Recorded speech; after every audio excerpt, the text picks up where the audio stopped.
আজকের গল্প ঈগল ও দাঁড়কাক। গল্প পাঠে আমি অঞ্জনা চক্রবর্তী। এক পাহাড়ের নিম্নদেশে কতগুলি মেষ চলিতেছিল।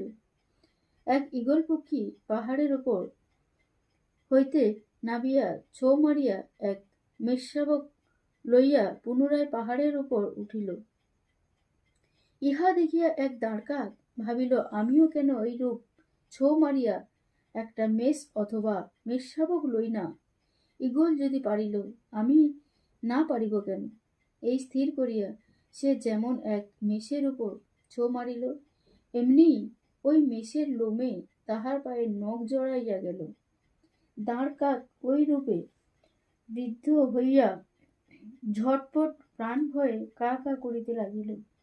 মেষপালক আদি অবধি অন্ত পর্যন্ত ওই ব্যাপার দেখিয়া হাসিতে হাসিতে তথায় উপস্থিত হইল এবং সেই নির্বোধ দাঁড়কাককে ধরিয়া তাহার পাখা কাটিয়া দিল। পরে সে সায়ংকালে ওই দাঁড়কাককে গৃহে লইয়া গেল। মেষপালকের শিশু সন্তানেরা দেখিয়া জিজ্ঞাসা করিল, বাবা, তুমি আমাদের জন্য ও কি পাখি আনিয়াছ?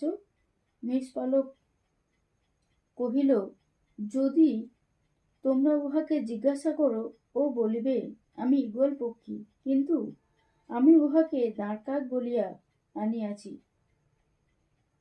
উপদেশ: নিজের শক্তি সম্বন্ধে সম্যক জ্ঞান থাকা ভালো। নমস্কার। আমার গল্প শোনার জন্য অনুরোধ রইল, প্রথম থেকে লাস্ট পর্যন্ত শুনবে। আর যদি ভালো লেগে থাকে লাইক, কমেন্ট, শেয়ার, সাবস্ক্রাইব করবে। বেল আইকনটা টিপে পাশে থাকবে, যাতে আমার ছাড়া ভিডিওগুলো প্রথমে তোমাদের কাছে পৌঁছে।